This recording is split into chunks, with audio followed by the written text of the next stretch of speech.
All right. separate companies. Gotcha. All right. Well, let's move forward then. So in 1960, Valley Shush opened. Do you remember what the situation was over here at Hockley Valley? Well, I know it was operating. But was it together as one or separate? It was separate when we began, for sure. Okay. All right. And what Probably separated maybe around 1970. I'm not really sure of the date. It was a while. You're saying this may have separated in 1970? Something like that. Late 60s. Okay. So you can find that out probably if you really dig. Right. The local paper, somebody would know that. I'm not really sure. Okay. Well, let's just walk through then. So when you, obviously Valley Shush was started, you were primarily focused on that. Do you remember the health of the Hockley Valley Ski Resort or much interaction with those folks or? Well, yes, some. The winter of 1960-61 was our first winter of operation. No snow, or almost no snow. That's the year that the toboggan landed in Valley Shush. We'll talk about that later. But everybody had almost no snow. We skied at a couple of other places further north where there was a bit of snow that winter. And the next winter, where we had maybe a little bit more snow, we were able to somehow pack it down and talk a few skiers into skiing on what we call fast grass.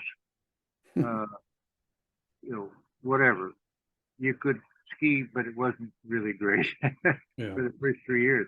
So Hockley Valley or Hockley Valley Ski Club at the same time would have had the same problems.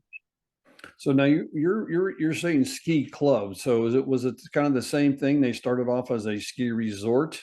Well, they turned everybody called their ski places ski clubs. Oh, okay. Just because that was the name that applied to Ski Hill.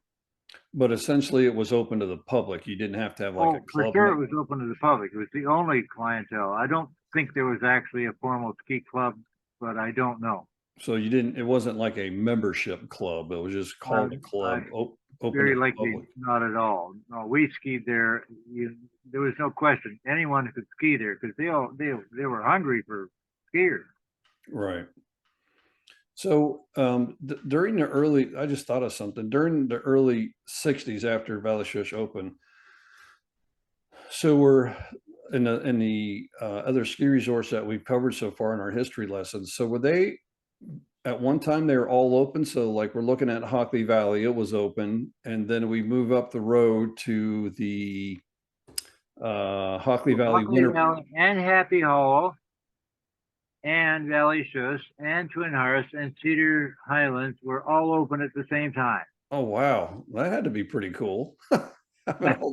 All those ski resorts. Call it competition. Well, yeah, that's true, but man, that's pretty cool. At one time they were at that time, everybody is post-war boom. Everybody, had the wherewithal, money or whatever to go skiing. I mean, the places were not crowded. Yeah. I mean, that was probably pretty neat for people coming up from Toronto, having all those different little hills to play around on. Oh yeah, I'm sure they loved it. Yeah. They go into our parking lot and say, well, where's the ski resort? I'm going somewhere else. Because they couldn't see it. Right.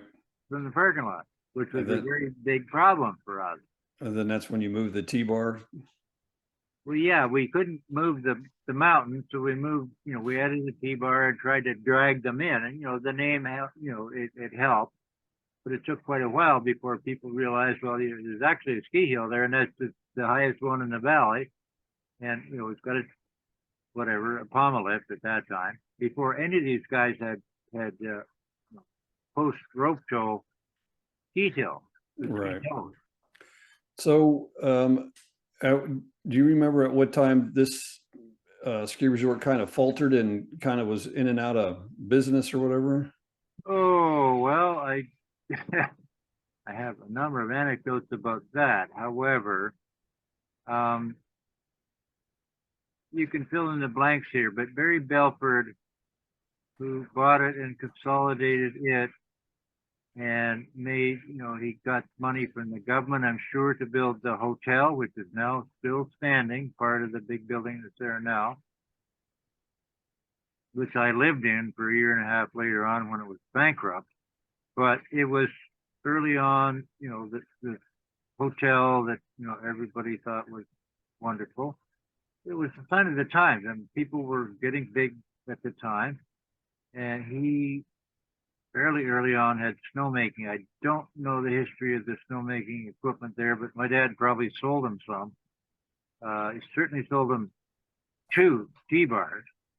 I helped to, set both of them up somewhat. But I don't think it ever made money. I mean, I don't think any ski resort in the Hockley Valley ever made what you would call a profit. Right. Right.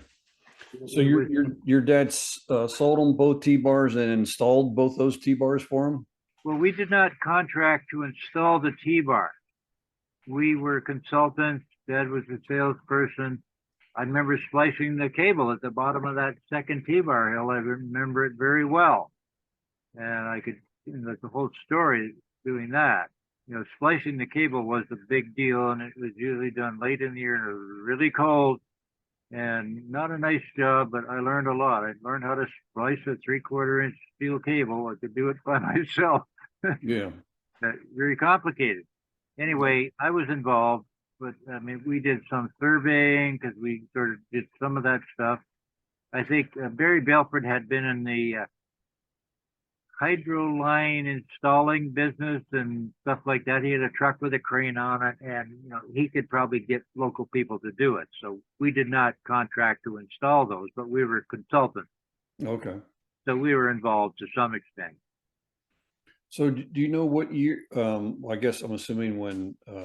Well, we have to do some research here, Harold, and find out when the last greening T-bar was built, and there were maybe 3 or 4 of them in the mid '60s. They gave it up, and Dad talked to Timberland Ellicott into buying out that business and burning the plans and designing a new ski tow. That would be the late '60s. Again, if we check our notes, we'll know exactly the date, but sooner or later, Timberland Ellicott, thanks to Dennis Williams, who was the smart designer of the Skyway T-bar at Timberland Ellicott, they came up with this revised design, much less expensive, quite sensible, had some limitations, but they sold really well.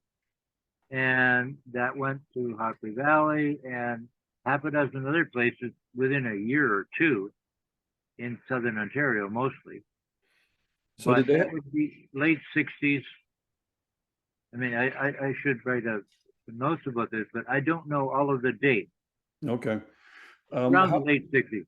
How about when they built the chalet?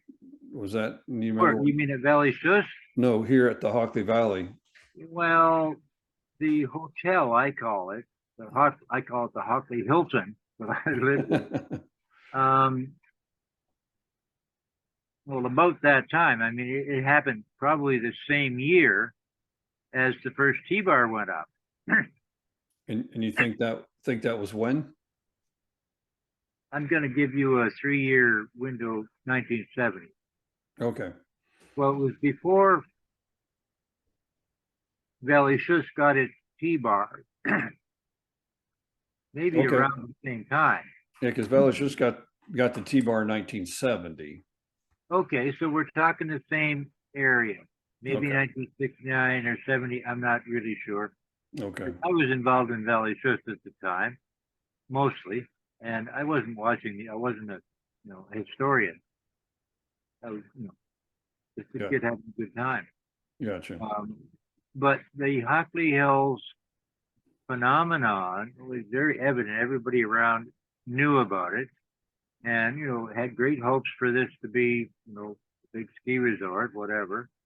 And they all struggled. Was Gordon, did he like run was he like the manager of the ski resort? Is that why he was so No, he important? wasn't manager, but he was a very, very smart guy. He just lived across the valley, but he was a really good guy on the job. Very easy to deal with, and reliable. And I remember making snow with him before SMI snow. Vague memory, but I remember being up there on the hill wrestling around one of these snow guns with Gordy. And again, that would be about the same time. That would be on that T-bar line right beside it. Steep, steep, steep, middle of the night, cold as hell. And, Gordy and I are just having a good time doing his job. I mean, I was belly shush, he was off the hills at that time. You know, it was, to be fair, in the long run, the best place for the thing to last, the skiing business in the Hockley Valley. It was the best place, as it turns out. Right. Kate's Peak might have sufficed, but it never happened. Valley Shift would not have done the same thing. But they had good steep hills. They had like millions of bucks to buy bulldozers to move earth. They moved mountains and mountains of earth to make it happen. Okay. Those chairlifts we saw were on the back of hundreds of thousands of dollars worth of bulldozers. So they did a lot of excavating. A lot. Okay. Interesting. Yeah, I mean, they had, to be fair, the vertical drop from the very bottom of that T-bar, or the bottom of the rope toes that were near that, the very top of the hill, they probably had about the same as Valley Shush had, which would be 300 vertical feet plus a few feet. And, money from the government, which we never really took advantage of, to do it. And again, they had a better spot in the long run if they owned both pieces of land. Right. Again, a lot of it came on the back of loans from the government. The government is always into tourism, helping businesses, et cetera, et cetera, et cetera.